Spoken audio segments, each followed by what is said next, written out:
back recording part 2 with the main man, Dave Thorpe. Right, the next one, we've got an Andrew Spender. I've got another little cheeky one. He's put, Dave had a particularly big get-off at Hawkstone Park in the Whoops. Thinks it was 1986. Just want to know what happened and what he did wrong and what was he thinking when he realised he was going down. I think the thing to remember is, and any British rider will tell you this, when you have the British Grand Prix, you so want to do well for the people that are there. And as we know, in those days, there was big crowds. Yeah, massive. And when you have a British Grand Prix at Hawkstone, to be competitive with Carlquist, Mellor, Gibbors, Jobet, Van der Ven, all those guys, you've got to be on form and feel in good shape. And I knew leading up to that race there was neither. I don't know why, but I just my fitness had just took a bit of a dive. I wasn't riding particularly brilliantly, and the whole weekend was a struggle. And I mean a struggle. It was, any of the guys that race, some weeks everything flows, and other weeks everything is an absolute grind, and that was a grind. And you never want that when you're a Brit at the British Grand Prix. No, it's not ideal time. And I didn't particularly like those.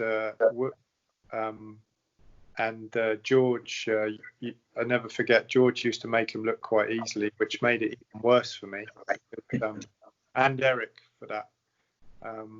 So did you feel like then you had to sort of like do something in them as well, sort of thing? Like? Well, no, I just knew that I wasn't competitive on the day, and I just come in, I caught the first one wrong, and then for that split second I thought I can save this, and then when I hit the second one I thought I'm gone.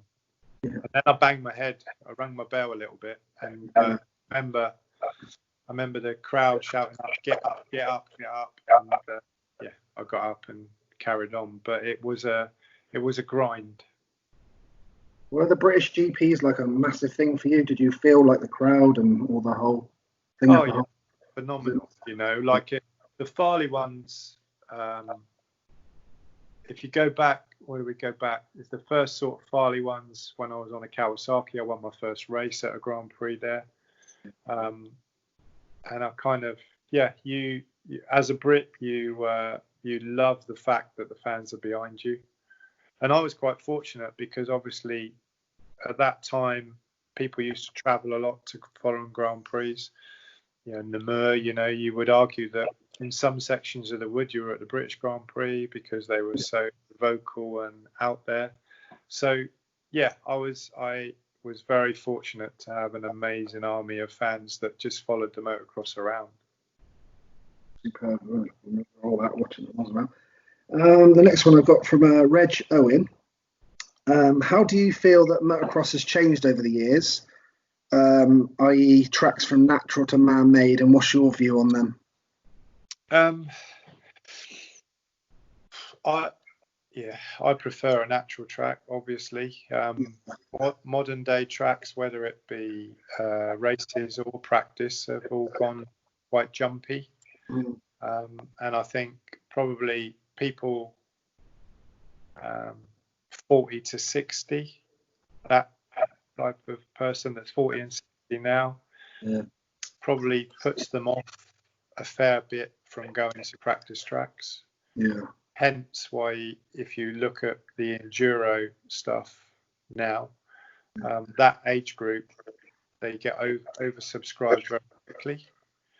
So I think it deters a lot of people to do motocross of an older age. I mean, the youngsters, they love it because actually they've not known any different. But it evolves, doesn't it? Motocross evolves, and the kids like jumping, and people, they give what the kids want, which is jump. So we're lucky in the UK that certainly most of the practice tracks I go to, they're run by people that know how to make jumps and they know the angles. they can design a track so that even though the jumps are quite big, they're quite safe. Yeah. Sometimes when you go abroad, sometimes you question who made them, how the angles can be a little bit naughty, so to speak, and catch amateur riders out quite easily. But by and large, the tracks that I go into the UK, they're all made by people actually that have ridden at a reasonable level, so they know what it needs to be made. When I spoke to Greg Hansen about that, he thinks that obviously with all the jumps and having to be very precise, he thinks that that's why you get a lot of the top guys missing quite a lot with injuries and things a lot more these days. Do you think that's? I don't know. I think you mean in Grand Prix and that. Yeah. Yeah. Grand Prix are so intense now because we're a 20-round series. Yeah. In more or less the same time span as we used to have 12. Yeah. There's no room for niggly injuries. So if they pick up a niggly one, invariably they've got the race at the next one. And because of the way the tracks are structured, if you're not 100% focused or you've got a small weakness, it will always show. Yeah. So, I mean, I think top riders do or did get hurt. We see it now via TV and social media, whereas maybe before, certainly if I hurt myself, one thing I didn't do is tell anybody because I wanted to keep it to myself. I didn't want to give anybody psychological thing. Yeah, I did. I can remember once we did a race at, I'm pretty sure it was Nantwich, and I'd hurt myself the week before, which was actually documented. So when I knew that I could put it in the paper, I bigged it up so that it was like I was really hurt. And then I said to my dad, normally Dad would go to a British Championship on a Saturday. I said, I don't want you going in Saturday, Dad. You go and park in the services down the road, and then you pull in Sunday morning, because I knew when Kurt went to bed Saturday night, he would be thinking, he's hurt, he ain't coming, he ain't here. And then obviously he slept on that, thinking, yeah, happy days. Mm-hmm. And then Dad rolled in the morning, and then I pulled in after him, and we did the business. So the psychological twist on that thing worked quite well that day. That's clever, yeah. Just shows you all the mind games involved as well, doesn't it? I love that. Right, I got Miriam Davis.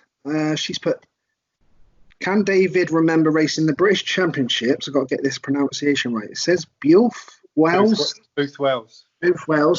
in Wales on a track on top of the hill just outside this Booth Wells, and she thinks it was the 250 Championship, and you were on a Kawasaki Team Green team. Yeah, I'm pretty sure that there was a Booth Wells showground. I raced that a fair bit in when I first started, so I do remember it. Yeah. What was it like? Yeah, I always remember it being really grassy. Oh, right. I did quite a lot of races in Wales actually. I was coming through. Yeah, Dad used to take me there quite a bit. But it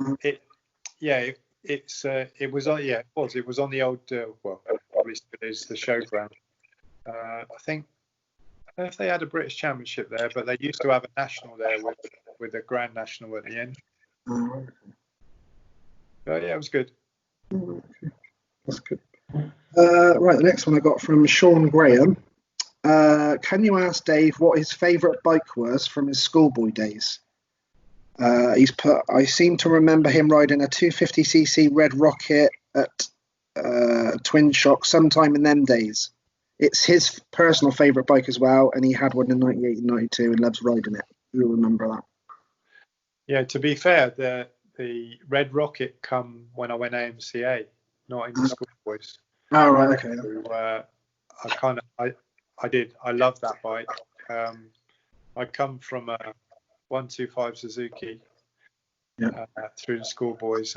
And, when I got on that 250, I just thought it was amazing. When we were waiting for it to come, I used to read all the magazines with all the tests from America, the American riders riding it. And I absolutely gelled with it. I loved it. Brilliant. Right, I've got Terry Ward here that's asked Dave if he can remember driving Tony Craig's van home in 1984. Is it Le Guepi, French International? Le Gippy. Le Guepi, okay, French International. As his Mako seized in midair, he was in a hell of a mess after he landed. Never forget that day as I pushed that Mako back up to his truck, and it was some hill to push a 500 up. I don't remember that. I don't actually remember driving anything home. I do remember Le Gippy. I love that place. I love that track. And in fact, I hurt myself there in '89 when I had that knee injury. That's where I did it. And I obviously remember the event. It was an international every year we used to do in August. You know, one of the funniest things I ever saw there was you used to have practice in the morning very early. And had a long, it used to be really hot. You had a long gap between practice and the first race, which was normally about 3:30. And Mark Banks was sat there with his mates, and we were chatting and laughing from a distance. And then there was some girls chatting to Mark, like they do, and they were a bit of banter back and forth. And all I remember, and I don't know, Mark will thank me for this, but all I remember was seeing the girl get up. She had a skirt on, and she walked over, and she sat on his face, and then just walked off.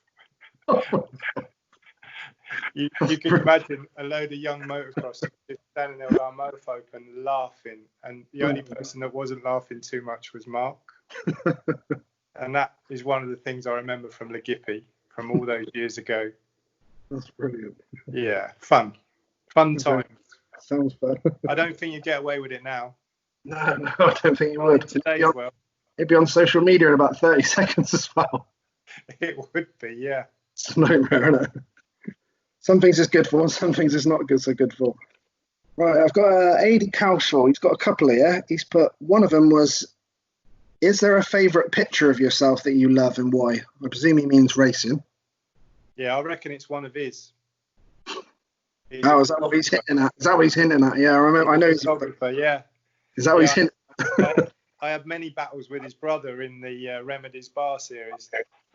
There is one picture that I really like. It was from '86 at the end of a race.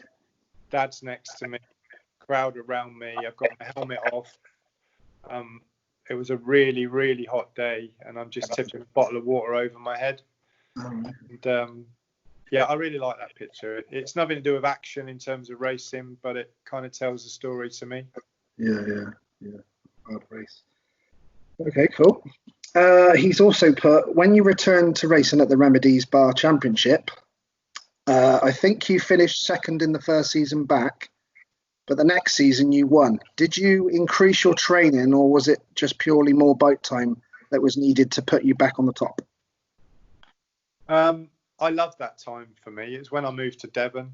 I moved to Devon and started doing that.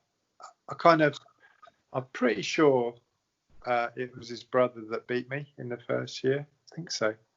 But we had some amazing battles. Is that Paul? Yeah.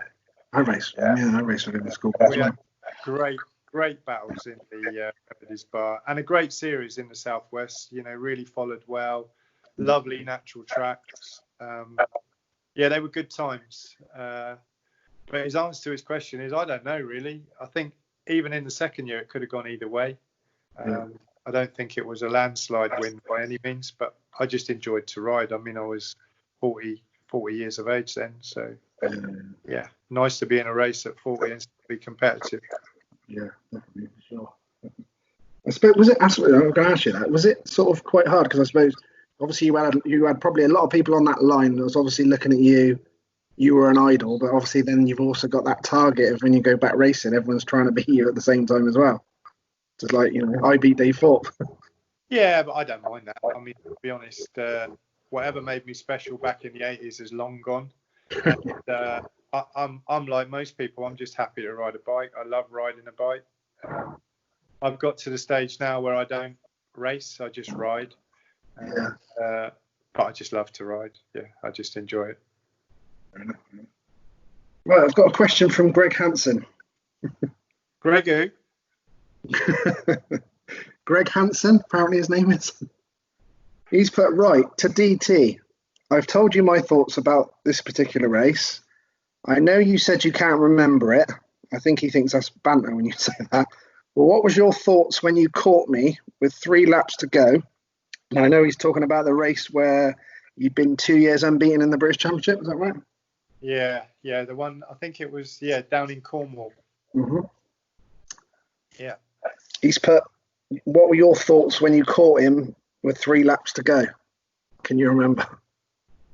Honestly, he doesn't believe me, does he? But I genuinely can't remember it. I seem to remember his brother putting a board out, 100 quid if you don't pass him. Oh. Just 100. Yeah, no, I mean, all joking aside, yeah.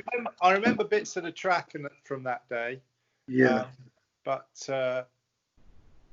Yeah, I do remember going up to him after the race and saying, well done. So he must have rode really, really well.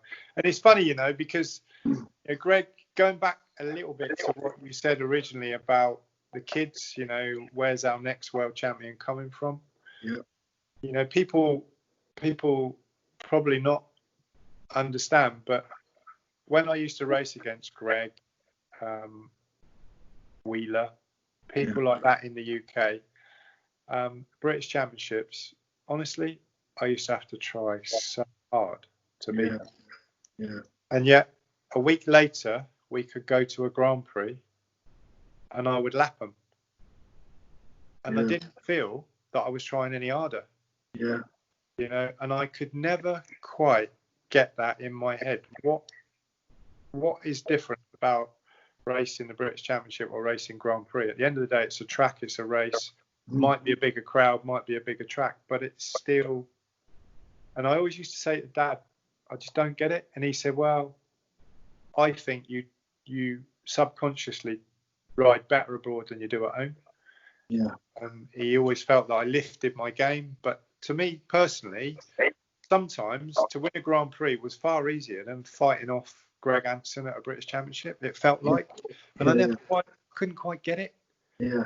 And, so it's going back to that guy's original question about who's the next world champion. That person has got to be able to travel, because it's no good only being quick in England. Yeah. So it's almost like all the guys in the British Championship raised their game for that, but couldn't quite raise their game for the world level, where it was almost for you. It's a mystery for me, because I genuinely felt that sometimes I had to dig so deep to do well in England, and yet whilst the Grand Prix win is never easy for anybody, sometimes it come a lot more natural and with a lot. Sometimes I'd have someone right on my tail for the whole British Championship, and I would be riding around thinking, for God's sake, just get away, let me. But in a Grand Prix, I could have 10, 15, 20-second lead and everything was flowing and it was easy. So I never quite got it. I never quite understood that. That's interesting to me. Right, I've added a few of my own. So one of the first ones I've asked is, who were the best 3 riders that you feel that you raced against in your career, and why them? Andre Malherbe, for what I said before, hugely talented, natural rider, super competitive. I'd say Eric Gibors. Eric, we're about the same age. He's a month older than me. His determination was second to none. Everybody knows he was quite small. Yeah. But he was like a mighty mouse. He was so strong and focused. Yeah. And then I guess the other one would be George. George Obey. Yeah. He, in my own opinion, was unfortunate not to be on a factory Honda. Yeah. If he was on a factory Honda, I think the results would have been a lot closer for him. He was on a good team at Kawasaki. That bike was solid at that time, but he just didn't quite have the back that Andre, Eric, and myself had with HRC. So it'll be those three, I think. Okay, thank you. All right, so if I just stop it a second, and then I've only got a few more left for a last part. So that's the end of part 2. 2 seconds.